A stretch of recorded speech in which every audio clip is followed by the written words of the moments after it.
আসসালামু আলাইকুম। শুভ সকাল। আজকের দিনটা সত্যিই অনেক সুন্দর, মনোরম। সকালে উঠলাম, আমার ছেলেকে ব্রাশ দিলাম। সে পেস্ট লাগালো নিজে। তারপর আমাকে একটু পেস্ট দিল। এরপর আসলো গোসলের পালা। ১ম এ গোসল করাতে হবে ইউসরাকে। তার জন্য জামাকাপড় নিলাম, পানি নিলাম। তারপর আস্তে ধীরে গোসল দিলাম। এরপর হলো আমার ছেলের পালা। তার জন্য জামাকাপড় ঠিক করলাম। সেই জামাকাপড়ই আজকে পরবে। এটাই তার আজকে পছন্দ। তারপর আমার জন্য কাপড়-চোপড় নিলাম। তারপর আমার ছেলে তো খুবই খুশি। সে আগেভাগেই চলে গেল বাথরুমে পানি নিয়ে খেলার জন্য। তারপর ভাবলাম ছেলে-মেয়ে ২ টাকে নিয়ে একটু বাইরে থেকে ঘুরে আসি। যেই ভাবা সেই কাজ। ছেলে-মেয়ে ২ টাকে নিয়েই বের হয়ে গেলাম। আমার ছেলে তো মহা খুশি। সবার আগে দৌড়াতে লাগলো। সে সবার আগে দৌড়ায় সিঁড়ি দিয়ে উঠে গেল এবং অটো খুঁজতে লাগলো। বর্তমানে চট্টগ্রাম শহরের অবস্থা খুবই খারাপ। চারিদিকে এত ধুলাবালি, রাস্তা দিয়ে আসলে বের হওয়াই মুশকিল। ছোট বাচ্চাদেরকে নিয়ে কোথাও যাইতে গেলে অনেক সমস্যার সম্মুখীন হতে হয়। যাওয়ার আগে ছেলেকে বারবার বললাম, আজকে আর কোনো খেলনা কিনে দিব না। ছেলে তো আমার এক কথায় রাজি। কিন্তু দেখা যাক মার্কেটে গিয়ে কি করে। মনে আমিও অঙ্ক কষতে থাকলাম। মার্কেটে গিয়ে আজকে কি কিনবো? ছেলের জন্য কি কিনবো? মেয়ের জন্য কি কিনবো? আমার জন্য কি কিনবো? আত্মীয়স্বজনের জন্য কি কিনবো? আসলে বর্তমান বাজারের যে অবস্থা, জিনিসপত্র আসলে ছোঁয়া যায় না। সবকিছুর এত বেশি দাম। কিন্তু ঈদটা আসলে খুশির। ঈদে সবাইকে কিছু না কিছু দিতে পারলে নিজের কাছেও ভালো লাগে। সেজন্য ভাবছি কার জন্য কি কিনা যায়? কাকে কি দেওয়া যায়? এদিকে আমার মেয়ে তো ঘুমিয়ে পড়ল। এখন অপেক্ষার পালা অটোর জন্য। চারিদিকে তো অটো আসতেছে। তারপর একটা অটো ঠিক করলাম। তারপর আমরা আলহামদুলিল্লাহ আল্লাহর নাম নিয়ে যাত্রা শুরু করলাম। এখনকার অটোগুলা এমনভাবে চলে কখন যে উল্টে যাবে বলাই যায় না। অটো তো নয়, মনে হয় যেন এরোপ্লেন। ছুটে চলেছে তো চলেছে। তারপর আমরা ঢুকে গেলাম মার্কেটে। আমি আমার ছেলে মেয়ে সহ ঘুরে বিভিন্ন ড্রেসগুলো দেখতেছিলাম। এখানে অনেকগুলো মেয়েদের ড্রেস দেখা যাচ্ছে। মেয়েদের ড্রেসগুলো মোটামুটি সুন্দরী, কিন্তু দাম আর বাজেটের সাথে আসলে কিছুই মেলে না। মধ্যবিত্তরা আসলে সব জায়গায় ঠকে। নিম্নবিত্তরা তো সবার কাছে খুঁজতে পারে, কিন্তু মধ্যবিত্তরা না পারে বলতে, না পারে সইতে। বিভিন্ন স্টলে বিভিন্ন রকমের ড্রেস, জামা, ছোট বাচ্চাদের জামা, জুতা। ঈদ আসলে আসলে মার্কেটগুলোতে যেরকম নতুন জিনিস পাওয়া যায়, অন্যান্য সময় আসলে সেরকম জিনিস পাওয়া যায় না। এজন্য চট্টগ্রামের মানুষরা ঈদ আসলে বলা যায় ১০-১২টা কিনে রাখে সারা বছরের জন্য। ড্রেসগুলো আসলে সুন্দর। এখানে কিছু ছেলেদের জামা দেখা যাচ্ছে। প্রত্যেকটা স্টলেই মোটামুটি মানুষ রয়েছে। এরপর আমার ছেলে তো এখানে এসে পেয়ে গেল তার পছন্দের জিনিস। এতক্ষণ যদিও সে পাচ্ছিল না, এখন তো সে নাছোড়বান্দা। তাকে কিনেই দিতে হবে। তারপর তাকে একটা মোজো কিনে দিলাম। তারপর আমরা অন্য একটা মার্কেটের দিকে যাচ্ছিলাম। রমজান মাসে রোজা রেখে শপিং করাটা যদিও একটু কষ্টকর, তারপরও এর ভিতরে অন্যরকম একটা মজা আছে। ফ্যামিলিকে নিয়ে ঘুরে মার্কেট দেখতেও অন্যরকম ভালো লাগে। চারিদিকে এত মানুষ, সবাই আসলে ব্যস্ত নিজের কেনাকাটা নিয়ে। যে যার মতো করে কিনছে। কেউ নিজের জন্য কিনছে, কেউ গিফট দেওয়ার জন্য কিনছে। এরপর আমরা লিফটের জন্য অপেক্ষা করছিলাম। যদিও আমার ছেলেটা লিফটে উঠতে একটু ভয় পায়, আজকে কিন্তু সে লিফটে ওঠার জন্য অস্থির। লিফটে অতিরিক্ত মানুষ হওয়ার কারণে আমরা ১ম এ যেতে পারিনি। আমার ছেলের মনে তো অনেক প্রশ্ন, কেন যেতে পারছি না, কেন লিফট খুলছে না? তার মনে হাজারটা প্রশ্ন। পরক্ষণে আরেকজন ব্যক্তি বলে উঠল, আরে আমরাও তো অনেকক্ষণ ধরে দাঁড়িয়ে আছি। তাহলে আগে পুরুষরা যাক, পরে মহিলা যাবে। তারপর না, আমরা সবাই একসাথে উঠলাম। লিফটটাও চলে আসলো কাঙ্ক্ষিত জায়গায়। এরপর দোকানে ঢুকে আমি আমার মেয়ের জন্য, আমার আদরের ইউসটার জন্য কিছু ড্রেস কিনলাম। সবচেয়ে অদ্ভুত জিনিস লাগলো যে এই গেঞ্জিটা মাত্র ২ দিন আগে আমি ৫০ টাকা করে নিয়েছি, সেগুলো আজকে নাকি ৭০ টাকা করে।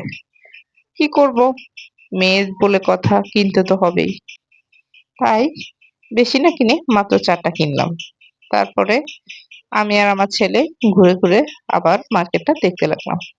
এখানে বেশ সুন্দর সুন্দর মেয়েদের জামা আছে, যদিও বাজেট একটু হাই রেঞ্জের।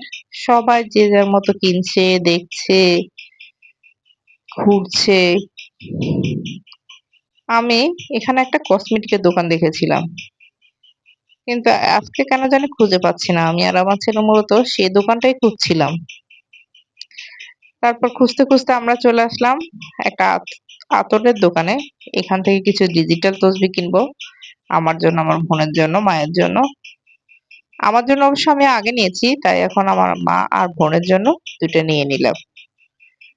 আমার ছেলের তো পার্পেল কালার পছন্দ, যদিও পার্পেল কালার ছিল না, এ দুটাই ছিল, এ দুটাই তাই নিয়ে নিলাম।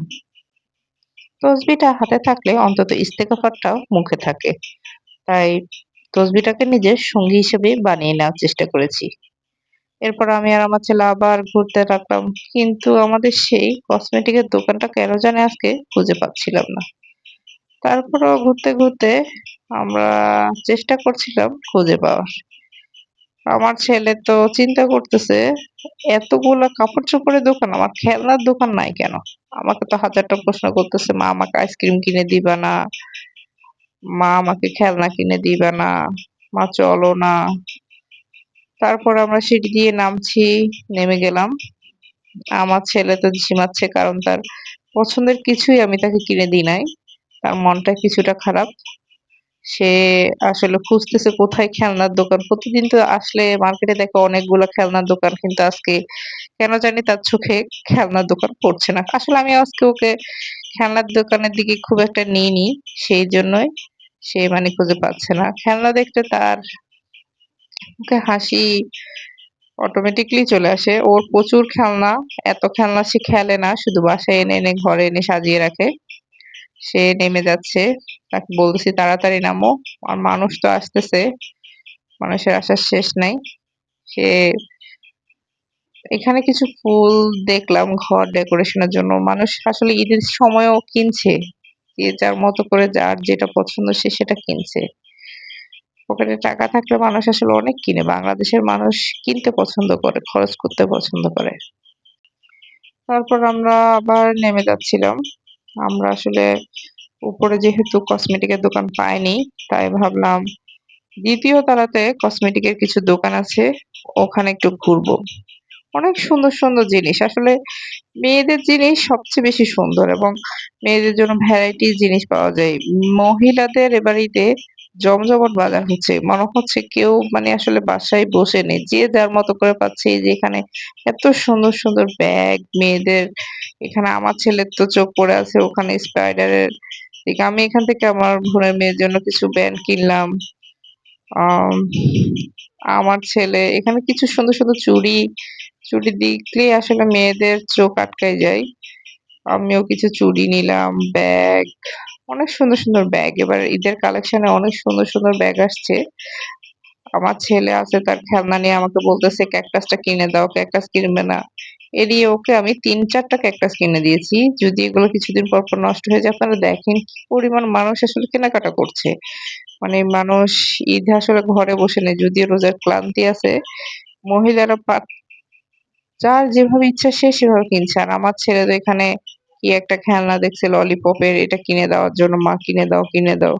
আমি আসলে ওকে বলে আসছি যে ওকে এবার কোনো খেলনা কিনে দিব না, ও যদি কিছু খাইতে চায় তাহলে খাওয়ার জিনিস কিনে দিব। আমি এখানে আসলে একটা চিমটির জন্য আসছিলাম, আমার মায়ের পাকনা চুল তোলার জন্য, যদি ওরা এত ব্যস্ত, ওরা আসলে দিচ্ছিল না। এরপর আমরা আরেকটা দোকানে চলে গেলাম, ওখানে তো ভরপুর খেলনা, কসমেটিক। আমার ছেলে আসলে আম খেলনার দিকেই বেশি ঝোঁক ছিল। ওর আসলে কসমেটিক বা অন্য কিছুর প্রতি ওর এত নেশা নেই। কিন্তু আমি ওকে বরাবরই বলেছি যে, "না, এবার কোনো খেলনা কিনা হবে না। তুমি যা খেতে চাও, প্রয়োজনে আমি তোমাকে ২টা ৩টা আইসক্রিম কিনে দিব।" এই যে এখানে কি সুন্দর মেয়েদের মাথার ব্যান্ড, চুল। এরপর আমরা চলে গেলাম আল ফয়সালে। ওখান থেকে আমরা টুকটাক কিছু কেনাকাটা করলাম। এখানেও আমার ছেলে খুবই অস্থির। মানে সে খেলনা কিনবে। সে দেখেছে গেমসের ভিতরে লুকাস ট্রেন চালায়, সে ট্রেন কিনবে। আসলে ও খেলে না, ও কিনে কিনে এনে বাসায় সাজিয়ে রাখে। এই জন্য আমি আর আসলে কিনতে চাচ্ছি না। এখানে আমি আমার মায়ের জন্য পাখনা চুল তোলার জন্য চিমটি দেখছিলাম। চিমটিগুলো আসলে বুঝতেছিলাম না কোনটা ভালো হবে। যদি একেকটার একেক রকম দাম। পরে আমি দেখে শুনে গোল্ডেন কালারের একটা চিমটি নিলাম। এই আরকি, আশা করি এটা মায়ের পছন্দ হবে। তারপর আমরা সবশেষে গেলাম আমার ছেলের সেই কাঙ্ক্ষিত খাবার দোকানে। গিয়ে তাকে কিছু স্ন্যাকস, আইসক্রিম কিনে দিলাম। আইসক্রিমের মধ্যে ওর কাপটা ইদানিং বেশি পছন্দ। তাই আমরা ২-৩ টা কাপ নিয়ে নিলাম। কাপ নিয়ে শেষবারের মতো আমরা চলে আসলাম বাসায়। এটা আমার জীবনে আসার ১ম ব্লগ। আমার অনেক ভুল ত্রুটি হয়েছে। সবাই ক্ষমার দৃষ্টিতে দেখবেন। আর আমাদেরকে লাইক, সাবস্ক্রাইব করে পাশে থাকবেন। ধন্যবাদ সবাইকে। আসসালামু আলাইকুম।